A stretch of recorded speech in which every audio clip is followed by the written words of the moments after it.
Hello बच्चों, अगला question देखिए। 5वां नंबर का क्वेश्चन क्या कह रहा है। अरे यहाँ ध्यान दो रे, अपना सिंहासन देखिए। 5वां नंबर में देखिए क्वेश्चन क्या कह रहा है, समझना है।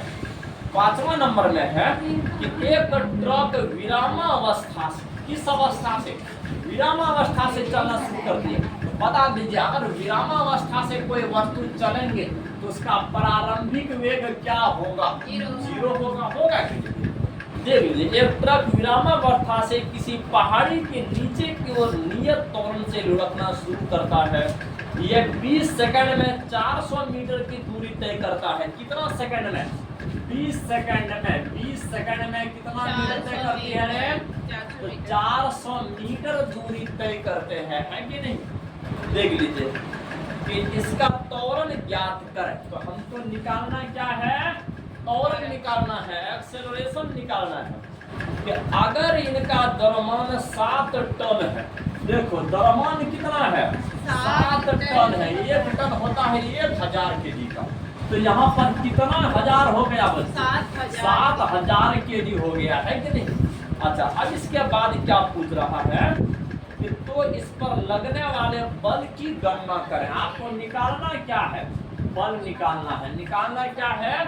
बल निकालना है। बता दीजिए, अगर तुम बल का फॉर्मूला लिखोगे सर F बराबर ma होता है, तो A का मान तो दिया गया ही नहीं है, है रे?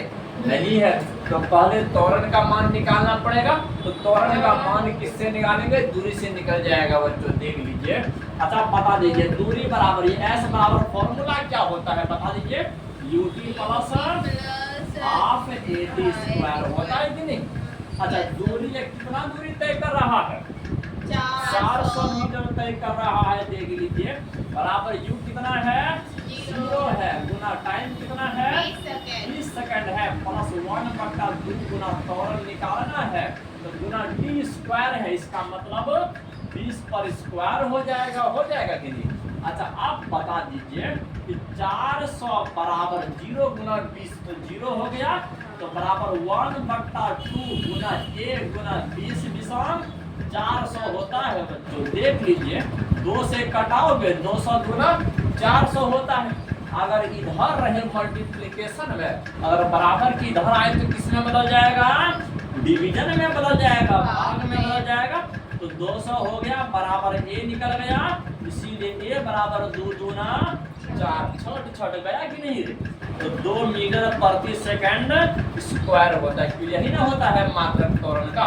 देखिए, अब हम लोग के पास a का मान निकल गया। क्या अब f का मान निकल सकता है?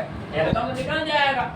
देख लीजिए, क्योंकि f बराबर क्या पता है? बता दीजिए कि न्यूटन ने अपना सेकंड इक्वेशन ऑफ मोशन में क्या बताया है? f बराबर ma होता है। अरे आनंद तो देख लीजिए। अच्छा, समय m का मान कितना है? m का मान कितना है बोलो? 7000 है, देख लीजिए। और गुना त्वरण का मान कितना है? 2 है। त्वरण का मान 2 है, तो क्या हो जाएगा? 7 गुना 14,000 न्यूटन हो जाएगा। हो जाएगा नहीं? इतना बड़ा कितना इंटरेस्टिंग वाला था कि नहीं? ऐसे ही बनता है बच्चों, ऐसे ही बनता है। तो चलो अगला क्वेश्चन देखिए क्या कह रहे हैं। चलो 6ठा नंबर की शुरुआत करते हैं। देख लीजिए कि 1 केजी द्रव्यमान के एक पत्थर को 20 मीटर प्रति सेकंड की गति से झील के वेग से झील की जमी हुई सतह पर फेंका जाता है। देख लीजिए, मतलब कि नीचे में जानते हैं एकदम जमी हुई सतह है ना नहीं? इसको ऊपर से फेंका जा रहा है। देख लीजिए, ये मेरा महल है।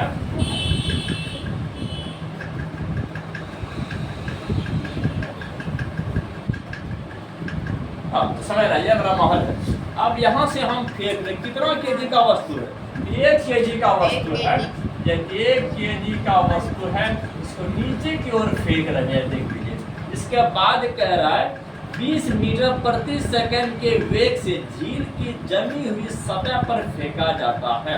समझ रहे हैं कि कितना रफ्तार के साथ? इसका स्पीड बोलो। 20 मीटर तो प्रति सेकंड के रफ्तार से फेंका जा रहा है। तो पत्थर 50 मीटर की दूरी तय करने के बाद रुक जाती है।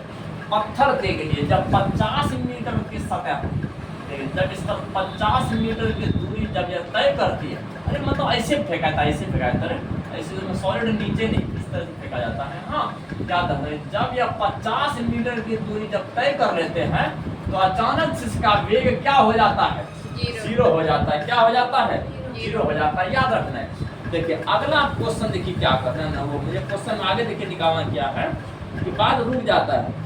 तो पत्थर और बर्फ के बीच लगने वाली घर्षण बल की गणना करें। आपको निकालना क्या है, घर्षण बल निकालना है, कितना बल लगाया जो जब पत्थर क्या हो गया, रुक गया, या पत्थर क्या हो गया है, रुक गया। चलो अब बात कर देते हैं। तो यहाँ पर हमको यह बात बता दीजिए, u कितना था, 20 मीटर प्रति सेकंड, v कितना हो गया, 0 हो गया।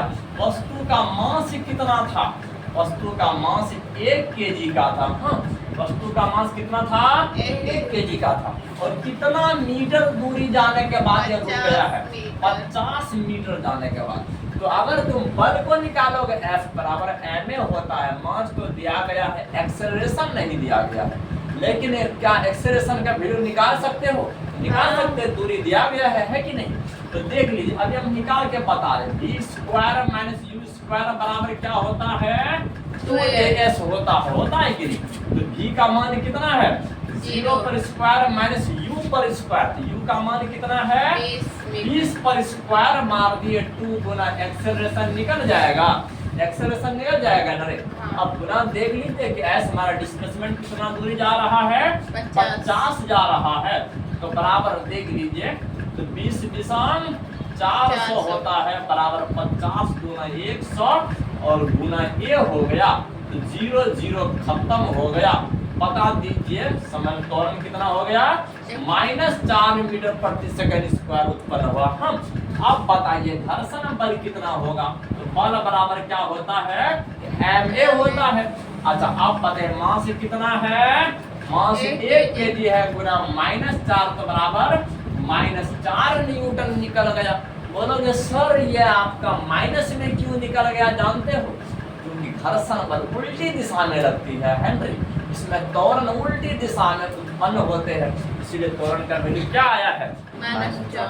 अगर घर्षण बल अगर उल्टी दिशा में त्वरण उत्पन्न ना करता तो उसका वेग कैसे घटता है कि नहीं, बाद में जो रुक जाता है, मतलब जानते हो अगर कोई वस्तु उधर भाग रहा है और तुम पीछे से धकेलोगे तो वो कभी रुकेगा नहीं रुकेगा, उल्टी दिशा से धकेलना पड़ता है।